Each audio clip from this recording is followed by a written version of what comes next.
Aduh, kita kembali lagi nih di tempat yang sama. Kita Iya. ngomongin Ini jalanan apa sih? Antasari. Antasari. Oh, ada tulisannya. Nah, yang kita ngomongin ini tentang Piala Dunia. Iya. Tentang siapa yang lolos ke babak 16 besar. Kita cuma asal nebak. Sebenarnya sih lebih ke melihat kekuatan sementara ya. Jadi kita kan rekaman ini tuh hari Jumat, berarti H-2 menuju Piala Dunia, segala sesuatu masih bisa terjadi. Iya.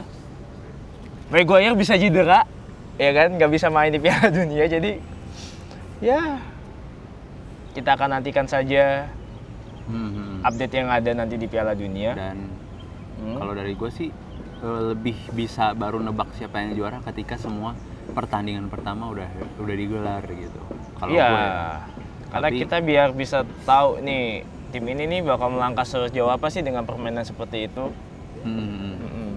Tapi banyak pertandingan, banyak event-event di luar sana yang suruh nebaknya sebelum Piala Dunia itu dimulai sendiri gitu. Dan ya tahun lalu prediksi kita benar siapa yang juara ya.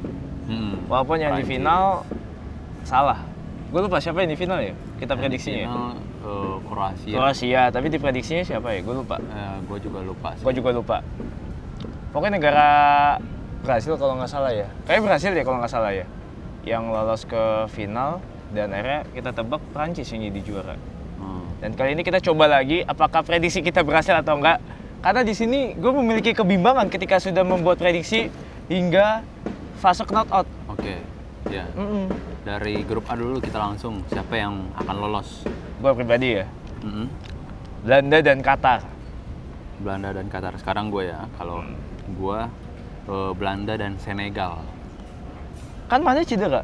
Kenapa milih Senegal? Kenapa Senegal? Senegal gue ngelihat memang di Piala Afrika waktu kemarin itu bagus ya. Juara nggak sih? Iya. Ya juara kan. Iya bagus aja gitu. Dan ya sampai sekarang gue masih menurut gue bagus walaupun baru gue dengar kabar Mane cedera gitu. Mane cedera. Tetapi kita juga belum melihat Ekuador yang sebagai kekuatan dari Amerika Selatan, ya kan? Jadi Ekuador agak ngebayang-bayang, apalagi kan beberapa pemainnya juga tidak terlalu kita kenal. Terakhir kali pemain Ekuador yang gue tahu tuh Antonio Valencia. Oke. Ya udah berarti Senegal dan Belanda ya teman-teman. Kalau gue Belanda dan Qatar. Oke, kita beralih ke grup B aja. Grup B. Kalau menurut lu siapa nih kak? Inggris udah pasti, tinggal nyari rebutan salah satu dari Amerika Serikat, Iran dan Wales. Ini bisa jadi kejutan sih di runner up-nya ini, tapi gue melihat secara USA atau Amerika Serikat itu lebih difavoritkan. Kalau Wales ini nih pemain-pemainnya tuh kebanyakan main di divisi bawah gitu. Jadi kalau melihat kekuatan dari Wales, ya kita lihat tergantung performnya Gareth Bale aja sih sebenarnya. Oke. Kalau gue Inggris sama Iran malah. Ya itu menarik. Ya gue juga ada feeling kejutannya seperti ini gitu loh. Jadi bukan hanya dari gue yang USA, tapi dia juga milihnya Iran gitu. Kenapa bisa milih Iran? Kalau gue Iran karena Iran juga kuat gitu kalau di Asia ya. Iran kuat di Asia bener sih. Terus abis itu lawannya US dan Wales yang notabene mereka jarang banget kelihatan gitu. Dengan kerasnya Iran menurut gue bisa bersaing sih gitu. Ya, prediksi kita berbeda sih, tapi ya itu mungkin kalian punya prediksi berbeda bisa taruh di kolom komentar. Yang pastinya adalah apapun yang kita omongkan kali ini adalah prediksi. Bukan hal yang pasti akan terjadi. Gitu. Terus kita ke grup C aja, ke grup C, ya langsung. Kalau dari gue dulu ya. Ya lu dulu. Dari gue Argentina dan Meksiko. Kenapa Meksiko? Karena melihat lagi-lagi gue terlalu percaya Amerika gitu loh. Amerika gitu. Jadi Terus kenapa lu nggak milih Amerika Serikat di grup B? itu beda. Itu Amerikanya udah beda. Lah ini kan juga sama-sama Amerika Utara. Beda. Ayo. Mungkin karena Meksiko tuh ada apa ya? Ada darah-darah Latinnya lah ya gitu. Ada Spanish-Spanishnya. Ya lebih condong aja kayak gitu. Yang lain juga belum tahu gue. Arab Saudi ya emang nggak kelihatan sih, dan emang kan kalau tim Asia ya, negara dari Asia ini ya, benua Asia ini sendiri untuk pertama kalinya di tahun ini ya mengirimkan 6 negara. Jadi dari grup A, B, C itu ada perwakilannya juga semua. A Qatar, B Iran, C Arab Saudi. Namun di kali ini gue malah memprediksikan Argentina dan Polandia. Oh, Polandia menarik, kenapa Polandia? Lewandowski. Hanya satu orang aja atau? Dan ya pemain-pemain lainnya pastinya kan, hanya kan sesuai disebutin namanya Pak, mohon maaf nih, yang paling gampang Lewandowski doang nih. Ya oke lah. Dan nggak salah juga. Nggak salah juga sih emang. Dan emang panjang atau lebar, panjang atau lebar, panjang atau pendeknya perjalanan Polandia di Piala Dunia ini tergantung performa dari Lewandowski menurut gue pribadi. Kalau Lewandowski on fire, bisa sih nyampe ke 16 besar, 8 besar mungkin, tapi ya lagi-lagi ya hati-hati sama cedera juga sih dia. Memang, karena emang kan Piala Dunia di tengah musim yang menurut gue sendiri ini nggak ideal. Iya, nggak ideal aja. Oke, lanjut aja ke grup D. Ya. Di grup D itu kalau gue ya, meloloskan Prancis dan Australia. Oke.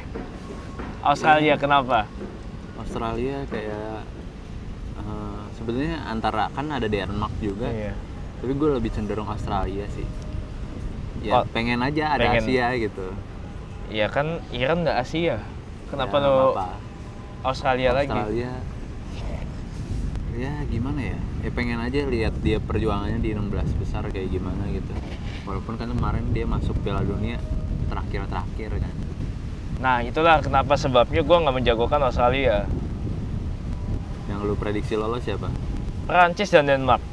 Australia, kalau gue lihat dari sisi gue sendiri ya, Australia itu tuh negara yang secara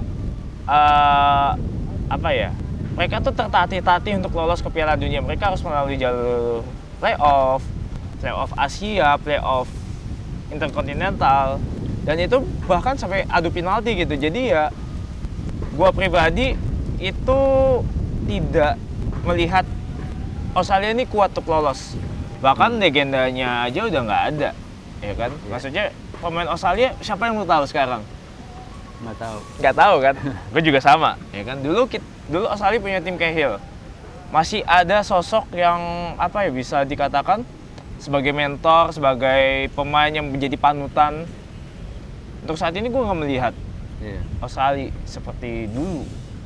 Dan ya kalau Denmark sendiri ya, Denmark lagi-lagi tim dinamit yang bisa tiba-tiba meledakkan suasana kan, meledakkan grup yang ada gitu. Denmark bisa jadi pengganggu buat Prancis, namun menurut gue belum cukup untuk jadi juara grup.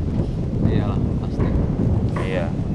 Jadi yang biasanya gue sebutin pertama itu yang jadi juara ya Prancis dan juga Denmark. Oke. Good. Kita beralih ke grup E ya. Iya, angin semakin kencang sepertinya. Udah mau kencang. Piala Dunia udah mulai kenceng juga ya.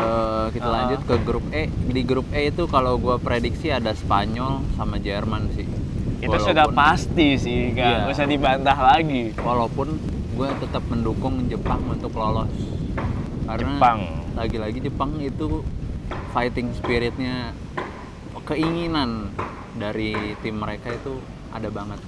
Ini lu ngomong dulu ya, gue sambil nyari informasi Piala Dunia 14 karena ini menarik sekali kalau kita melihat ya, Spanyol dipertemukan dengan Jerman yang juara Piala Dunia juga.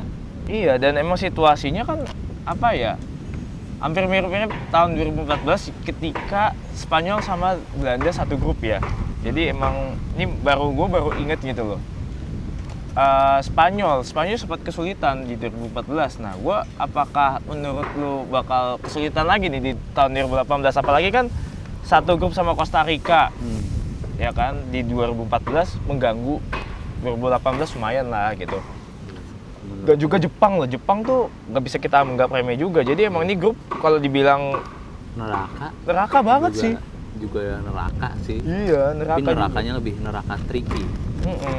Gue lihat Jepang kalau sampai Jepang lolos ke babak 16 besar sih gue salut banget sih. Gue bangga banget sama Pastinya lah. Jepang. Kayaknya Jepang memang jadi tim favorit gue gitu di Piala Dunia. Secara lu pakai jersinya, ya kan? Iya. Memang orang Jepang yang perlu dihargai adalah fighting spirit. Fighting spirit yang nggak pernah nyerah, dan juga menurut gue juga, emang Jepang ini kan kalau dibilang tahun lalu tuh bukan tahun lalu, edisi kemarin tuh unlucky gitu, nggak beruntung aja sih untuk nggak lolos karena di comebackin lawan Belgia kan kalau nggak salah di 16 besar. Dan ini kan gue baru dapat nih ya, Belanda, Chili, Spanyol, Australia. Dan ya emang ada Chili sih gitu kan, Chili pada saat itu juga lagi kuat-kuatnya. Dan kualitasnya sama lah kayak Costa Rica. Bisa, dan juga bisa juga disandingkan dengan Jepang juga sebenarnya. Jadi Jepang dan Costa Rica ini bisa tiba-tiba jadi pengganggu salah satu dari Spanyol atau Jerman untuk lolos. Oke. Kalau gue pribadi emang Spanyol jadi juara grup karena emang performnya lagi bagus juga. Kalau Jerman ini agak sedikit tidak bisa dipercaya di belakangan ini kan. Kuat sih kuat, tapi ya gitulah tricky. Pertandingan bola itu benar. Ini analisa gembel kita ya. Jadi kita tidak terlalu berpadu pada perpadanan pada strategi, tapi kita lebih ke kekuatan secara luas. Baik. Gitu. Ya, lanjut ke grup F. Grup F itu kalau gua sih lebih ke Belgia, itu pasti. Dan Kroasia. Gua juga sama Belgia juara, Kroasia runner up. Kenapa kita bisa milih keduanya? Ya, soalnya dua lainnya itu nggak bisa berbicara banyak, cuman penghibur aja sih menurut gue. Kan ada. Yang penting ada kan, yang penting ada di Piala Dunia. Udahlah itu udah fix, kita lanjut ke grup G aja. Iya, G. Di situ gua dari lu dulu deh. Tadi kan gua terus lu. Grup G ya. Lo nggak ngasih gua kesempatan duluan masalahnya. Ya udah Sekarang gue ya. Oke, sekarang tuh Brazil dan juga Serbia. Oh, oke. Serbia itu gue lebih ke melihat mereka pada satu kualifikasi itu mereka bisa mengungguli Portugal. Itu jadi suatu parameter untuk bisa dibilang Serbia itu kuat loh di Piala Dunia kali ini di grup G khususnya. Kalau melihat Kamerun tidak ada, ya lagi-lagi nggak ada sosok yang benar-benar bisa jadi panutan. Dulu ada Eto'o ya kan di Kamerun. Di Swiss ini bisa dikatakan kuda hitam lah. Tapi kurang meyakinkan aja untuk tahun ini gitu loh. Oke, ya. Mungkin lo milih kalau siapa? Kalau gue malah Brazil itu pasti sama Kamerun. Kenapa Kamerun? Biar ada Afrikanya. Karena Afrika gitu, Kamerun juga nggak kalah bagus sama Senegal.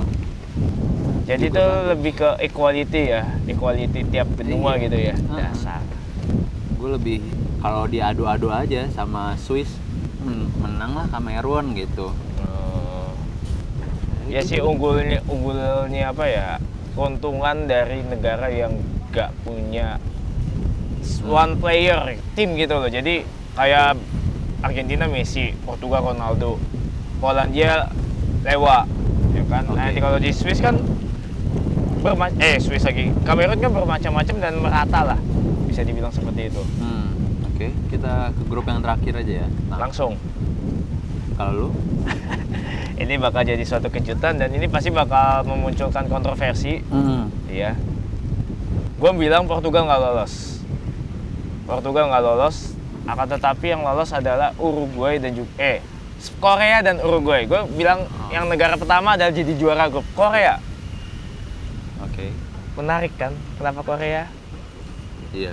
Son Heung-min walaupun agak sedikit cedera, tapi dia bisa dibilang mulai menanjak di Premier League. Dan juga mereka punya back Kim Min-jae, kalau nggak salah Kim Min-jae dari Napoli. Itu benar-benar ya dari depan, tengah, belakang itu adalah satu orang yang bisa menjadi pusat permainan di tiap-tiap lini gitu. Kalau Uruguay lebih ke Cavani, Suarez itu udah mateng sih. Harusnya mereka bisa jadi mentor bagi Dai. Kalau gua negara lainnya apa? Terakhir. Pemain lainnya. terakhir gua Uruguay juara grup. Yang kedua Portugal. Oke, Portugal. Kenapa lu bisa Iya. bilang Portugal lolos? Padahal sedang ada friksi antara Ronaldo dan juga Fernandes di sana. Lagi-lagi karena mungkin dia lebih ke Eropa. Eropa ya. Dia punya Iya. taktik yang lebih banyak, lebih baik daripada tim-tim lainnya. Heeh. Karena di si Ghana pun itu, walaupun gua Afrika sentris, tapi masih kurang lah dibandingkan yang lainnya. Korea gitu ya.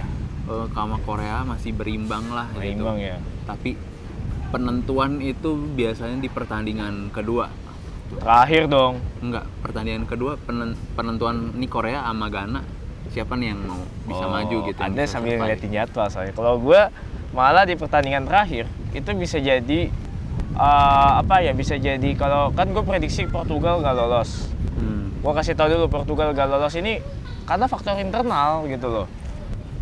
Lagi-lagi kita nggak bisa ngelihat dari secara strategi atau taktik aja di Piala Dunia ini kan sprint.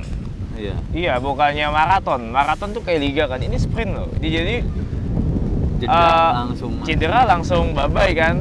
Nah, Iya. maka dari itu gue sih lebih perhitungkan faktor-faktor lainnya. Kayak apa sih? Kayak misalnya tuh faktor-faktor di luar lapangan, misalnya kayak perseteruan antar pemain ya kan. Apalagi kan Fernandes itu kapten MU, dia pasti ngebela MU, dan sedangkan Ronaldo kan ya habis interview kemarin lah gitu kan, lagi-lagi masalah internal. Dan kalau gue pribadi sih lebih ke ya udah ini kan turnamen one line gitu, jadi kayak satu kali sprint dan lebih ya udah. Iya, konflik Konfliknya sendiri gitu. Iya, konfliknya, dan itu bukan di lapangan. Bukan di lapangan, jadi agak sulit gitu. Dan gue lebih melihat Korea lebih bisa jadi juara gue. Walaupun ini bakal jadi hal yang kejutan sih, walaupun nggak mungkin gitu. Ya, oke lah, gitu aja prediksi kita. Iya. Jangan lupa like, comment, dan subscribe. Terserah kalian mau nonton, mau apa, sharing ke teman-teman lainnya buat bahan prediksi boleh. Itu cuma iseng-iseng aja. Sampai jumpa di video berikutnya. Dadah.